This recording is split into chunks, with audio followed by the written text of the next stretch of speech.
হাই এভৰিওয়ান, আজি আমি ব্ৰহ্মপুত্ৰ নদী সম্পৰ্কে আলোচনা কৰিবলৈ গৈ আছো।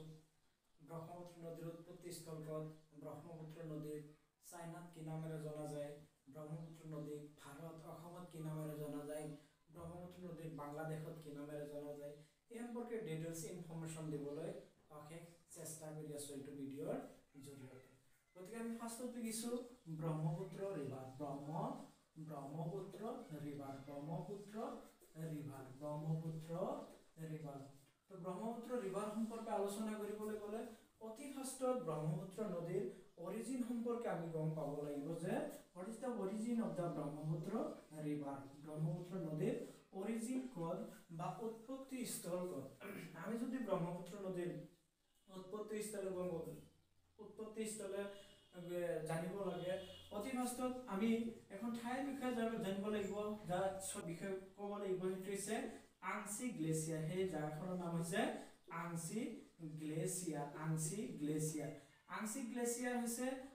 গ্লেচিয়াৰ হৈছে ব্ৰহ্মপুত্ৰ নদীখনৰ উৎপত্তি স্থল। আৰু আংশী গ্লেচিয়াৰ এখন ঠাইত আছে, এই ঠাইখনৰ নাম হৈছে চেমা। সেই ঠাইখনৰ নাম আছে চেমা ইয়াৰলুং।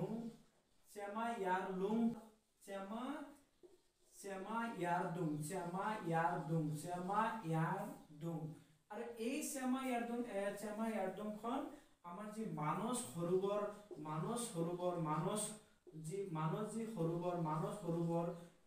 সৰোবৰ যি কি আছে, মানস সৰোবৰ যি হ্ৰদ আছে, মানস সৰোবৰ যি হ্ৰদ আছে, এই হ্ৰদৰ ওচৰত এই যি চেমা ইয়াৰডুং যি আছে, চেমা ইয়াৰডুং মানস সৰোবৰৰ ওচৰত আছে। আৰু এই ইয়াৰ ওচৰত এখন গ্লেচিয়াৰ আছে, গ্লেচিয়াৰখনৰ নাম হৈছে আংশী গ্লেচিয়াৰ। এই আংশী গ্লেচিয়াৰৰ এই ঠাইখিনিতে ব্ৰহ্মপুত্ৰ নদী উৎপত্তি হৈ এনেকৈ পূব দিশে 1700 কিলোমিটাৰ বৈ যায় চাইনাৰ মাজেৰে। পূব দিশে এনেকৈ 1700 কিলোমিটাৰ চাইনাৰ মাজেৰে বৈ যায়। তাত ব্ৰহ্মপুত্ৰৰ নাম লয়, নামখনৰ নাম হৈছে চাংফুহু বা ইয়াৰলুং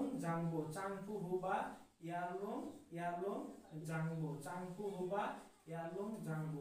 ইয়াত হু শব্দটোৰ অৰ্থ হৈছে নদী। চাইনাত হু মানে হৈছে নদী। এনেকৈ 1700 কিলোমিটাৰ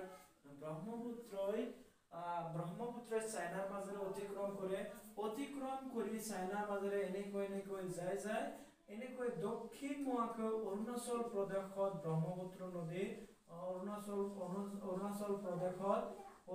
প্ৰদেশত ব্ৰহ্মপুত্ৰ নদী সোমায়। আৰু যেতিয়া অৰুণাচল প্ৰদেশত সোমায় তেতিয়া ব্ৰহ্মপুত্ৰ নদীৰ নাম হৈ পৰে চিয়াং। তেতিয়া এই নদীখনৰ নাম হৈ পৰে চিয়াং। যেতিয়া চিয়াং এনেকৈ অসমত আহিব ধৰে, তেতিয়া বাটতে এনেকৈ ওপৰৰ পৰা আহে দিহাং, আৰু এনেকৈ চিধা আহে লোহিত আৰু দিহাং এই ঠাইখনত লগ কৰে। আৰু এই ঠাইখনতে আমাৰ কি পৰশুৰাম কুণ্ড অৱস্থিত। পৰশুৰাম কুণ্ডৰ পৰা এনেকৈ তিনচুকীয়াত আহি পায়। তিনচুকীয়াত এই চিয়াং নদীখন আহি পায়।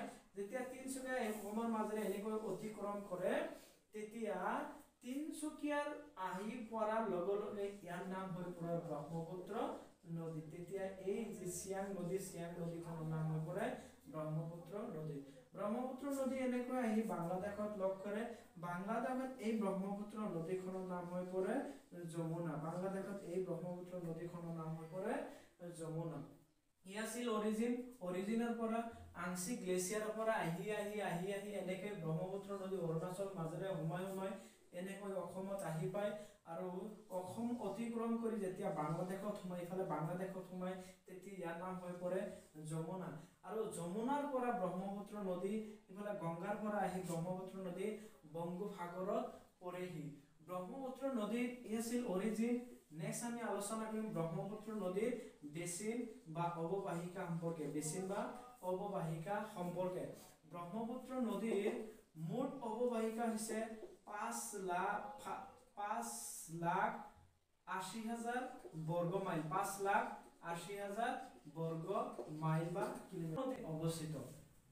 ব্ৰহ্মপুত্ৰ নদী আকৌ মই কৈছো আংশিক গ্লেচিয়াৰৰ পৰা পূবে 1700 মাইল 1700 কিলোমিটাৰ অতিক্ৰম কৰি অৰুণাচল প্ৰদেশত সোমাই। যেতিয়া অৰুণাচল প্ৰদেশত সোমাই ইয়াৰ নাম হয় চিয়াং। ওপৰৰ পৰা দিহাং আহে, ওপৰৰ পৰা দিহাং, তলৰ পৰা লোহিত লগ লাগে ব্ৰহ্মপুত্ৰক। এই চিয়াং নামৰ নদীক ব্ৰহ্মপুত্ৰ নদী তেতিয়া নাম ধৰে চিয়াঙে থাকে। এই চিয়াঙক লগ কৰে আৰু যেতিয়া তিনচুকীয়াৰ এই ঠাইখনত লগ কৰে, ঠাইখনৰ নাম হৈছে পৰশুৰাম কুণ্ড। অৰুণাচলৰ যি এই ঠাইখনত লগ কৰে, এই ঠাইখনৰ নাম হৈছে পৰশুৰাম কুণ্ড।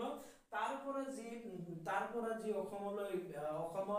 অসমৰ তিনচুকীয়া ডিষ্ট্ৰিক্টত সোমায়, তেতিয়া তিনচুকীয়া ডিষ্ট্ৰিক্টত সোমোৱাৰ লগে লগে এই চিয়াং নামৰ নদীখনৰ নাম হৈ পৰে ব্ৰহ্মপুত্ৰ। আৰু ব্ৰহ্মপুত্ৰ অসমৰ মাজেৰে এনেকৈ 2900 কিলোমিটাৰ বৈ যায় আৰু বৈ শেষত বাংলাদেশত যাই পৰে। যেতিয়া বাংলাদেশত যায়, এই ব্ৰহ্মপুত্ৰ নদীখনৰ নাম হৈ পৰে যমুনা তেতিয়া গংগাৰ লগত লগ লাগি বংগোপসাগৰত মিলিত হয়। ব্ৰহ্মপুত্ৰ নদীৰ সৰ্বমুঠ অৱবাহিকা হৈছে 5,80,000 স্কয়াৰ, 5,80,000 কিলোমিটাৰ স্কয়াৰ। তাৰে পৰা 55.5% চাইনাত পোৱা যায়, 33.6% ইণ্ডিয়াত পোৱা যায়, 8.1% বাংলাদেশত পোৱা যায়, 7.8% ভূটানত পোৱা যায়।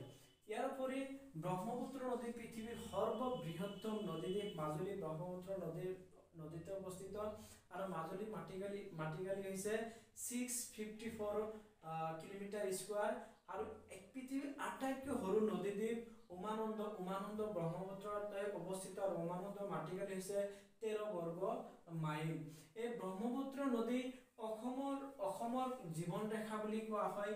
ইয়াৰ আঁৰত বহুতো কাৰণ আছে।